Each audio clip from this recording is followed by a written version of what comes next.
हाय दोस्तों। मैं आपका एडवोकेट आर के तिवारी स्वागत करता हूं आपके अपने यूट्यूब चैनल पे। तो आज की वीडियो आपके लिए काफ़ी इम्पोर्टेंट हो सकती है।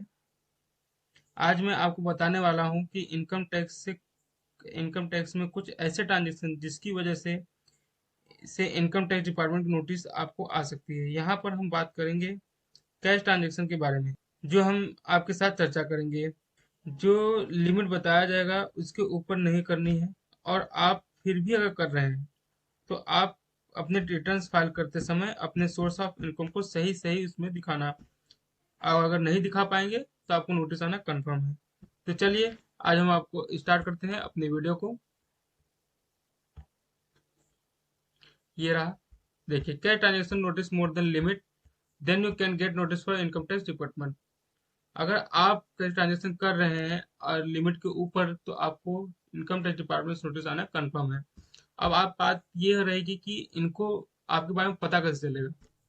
तो देखिए, जो इनकम टैक्स डिपार्टमेंट है तो काफ़ी चीज़ों से टाई अप होता है। जैसे बैंक से टाई अप होती है, आपका जो भी पैन कार्ड होता है उस जहाँ भी आप देते हैं, बिना बैंक में पैन कार्ड का तो आप अकाउंट ओपन ही नहीं होता है। तो आप वहाँ पे बैंक का जब आप पैन कार्ड देंगे तो उससे इनकम टैक्स वाले पता करते हैं, और बैंक वाले से भी उनका टाई अप होता है।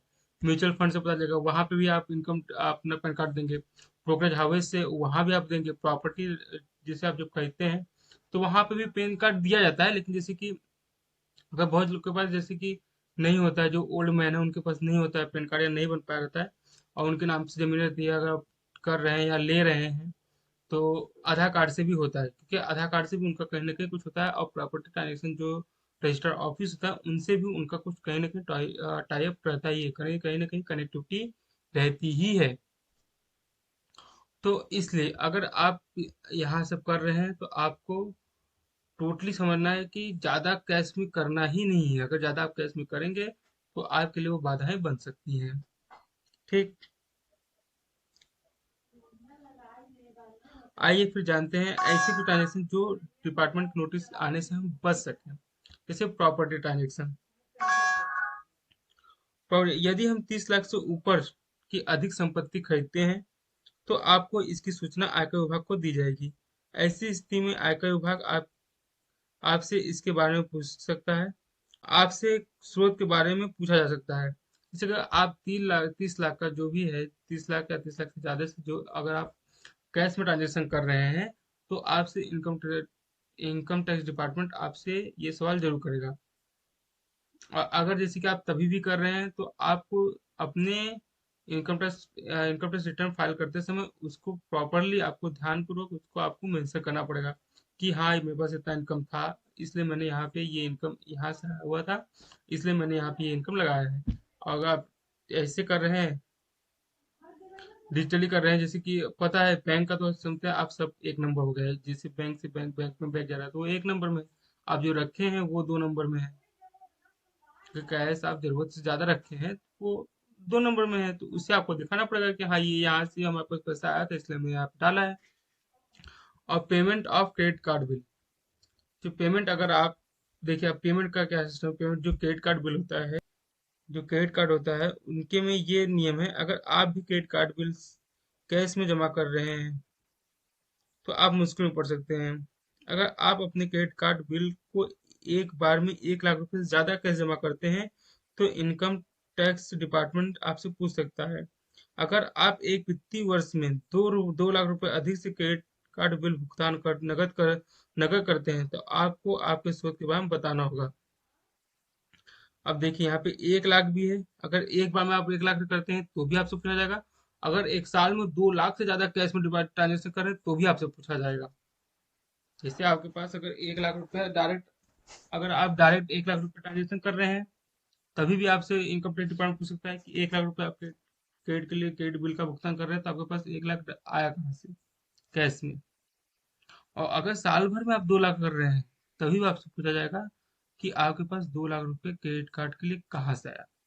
इसका आपको जवाब देना पड़ेगा। और अगर आपके पास है, आप मतलब है, आप 1 नंबर से 2 नंबर, कोई पैसा नहीं है, कोई दिक्कत नहीं, कोई परेशानी नहीं है, तो आप सिंपली आप अपने रिटर्न फाइल करते समय वहाँ पे आप मेंशन कर सकते हैं। कोई दिक्कत, कोई परेशानी नहीं है अगर आप सही से कर रहे हैं तो। और नहीं तो यद्यपि आप इसे कैश में ट्रांजेक्शन न करिएगा, या इतना क्रेडिट कार्ड का बिल न बनाइएगा कि 1 लाख तक हो जाए। Deposit in cash, deposit in cash in FD, deposit in cash in FD. तो इसमें है, एफडी में ऐसा है, अगर आप 1 साल में 10 लाख रुपए से अधिक फिक्स्ड डिपॉजिट में जमा करते हैं तो इनकम टैक्स डिपार्टमेंट आपसे इस सोर्स का जानकारी मांग सकता है। अगर अगर आप डिजिटल बैंक तरीके से ही पैसा करते हैं, ताकि आयकर विभाग के पास लेन देन की रिकॉर्ड रहे और आपको कोई परेशानी न हो। आपको दो रास्ते हैं।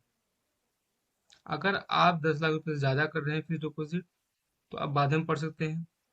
इससे अच्छा है कि आप दो पैन कर लीजिए। दो पैन के मतलब जैसे कि एक हमारा हो गया, या किसी आपके सन है तो सन के ऊपर कर दीजिए, फादर है तो फादर से कर दीजिए, मदर है तो मदर पे, मतलब अनदर जो भी रिलेटिव है 5-5 लाख रुपए कर दीजिए। और नहीं तो फिर आप पूरा डिजिटल कीजिए, मतलब पूरा बैंक टू बैंक कीजिए, कैश मत कीजिए। ऐसा कर सकते हैं। तो ये है, तो मुझे समझ में आ रहा है कि आप दो कर दीजिए, दो, या तो 10 लाख से कम कीजिए, या तो 5 लाख अभी कर दीजिए 1 साल में, इस साल में, और 5 लाख नेक्स्ट ईयर में कीजिए, सबसे अच्छा। Deposit cash in saving bank, जिस तरह से आप फिक्स डिपॉजिट में 1 साल में 10 लाख रुपए का या इससे ज्यादा नकद जमा करते हैं तो आपसे पूछताछ की जा सकती है।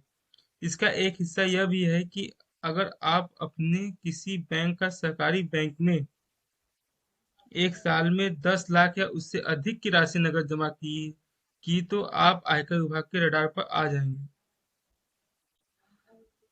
तो ऑनलाइन करें ताकि विभाग को आपके लेन देन की खबर हो।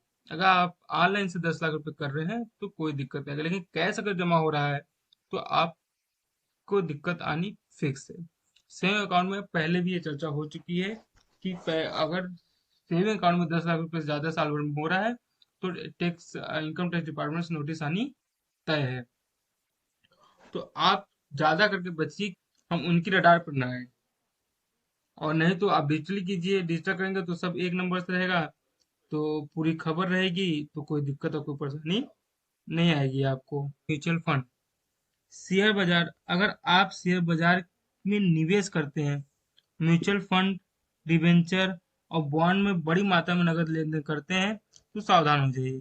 यदि आप रुपए से अधिक निवेश करते हैं तो एक वित्तीय वर्ष में इनमें से 10 लाख आपको आयकर विभाग नोटिस मिल सकती है। अगर आप 10 लाख से ज्यादा निवेश कर रहे हैं किसी भी शेयर या म्यूचुअल फंड में तो आपको नोटिस मिलना तय है। तो इससे अच्छा है कि आप करिए, संभल कर कीजिए, या तो फिर एक नंबर हो, आपको एकदम कोई दिक्कत ना हो, कोई परेशानी हो ना, आपको पता हो कि मेरा सोर्स ऑफ इनकम यहाँ से है, मैं इसे दिखा सकता हूँ, मैं इसे शो कर सकता हूँ, तो कोई दिक्कत नहीं, आप कर सकते हैं। पूरा बताने का इसमें एक ही सोर्स या एक ही अर्थ निकल के आता है कि हमें पूरा पता है कि हमारा सोर्स ऑफ इनकम जहाँ से आ रहा है, हमें दिखाने में, हमें बताने में कोई हिचक, कोई दिक्कत नहीं है। तो आप इससे जो भी लिमिट है उसके ऊपर जाकर आप आराम से दिखा सकते हैं और अपने रिटर्न में इसे दाखिल कर सकते हैं और बता सकते हैं कि ये मेरा यहाँ से पैसे आते हैं। और अगर कोई दिक्कत है, कोई परेशानी है, आप एकदम पूरे फुल डॉक्यूमेंट नहीं है, जैसे ऐसे बहुत से होते हैं अनदर चीजें से या अलग से कहीं से पैसे आते रहते हैं, और मतलब ज्यादा गैर कानूनी भी नहीं थे लेकिन उसे दिखा भी नहीं पाते हैं हम लोग, क्योंकि इतना इतना नियम कानून के साथ सामने वाले के साथ हम नहीं पेश आ पाते हैं, इसलिए हमें कहीं ना कहीं ऐसा दिक्कत होता है। लेकिन कानून तो कानून है, नियम तो नियम है, सरकार का जो नियम है उसे तो हमें फॉलो करना पड़ेगा। तो आप उसे न दिखाकर ही ऐसा काम आप कर सकते हैं। जो जो यहाँ पे बताया गया है आप उसे फॉलो करके इनकम टैक्स की वजह से, इनकम टैक्स के नोटिस से आप सिंपली बच सकते हैं। तो अगर आपको ये वीडियो देखने में अच्छा लगा हो तो आप लाइक कीजिए, शेयर कीजिए, सब्सक्राइब बटन दबाइए और बेल आइकन जरूर बताइएगा। और अपने दोस्तों को या जो भी जरूरतमंद हैं उन्हें आप शेयर कीजिएगा। धन्यवाद।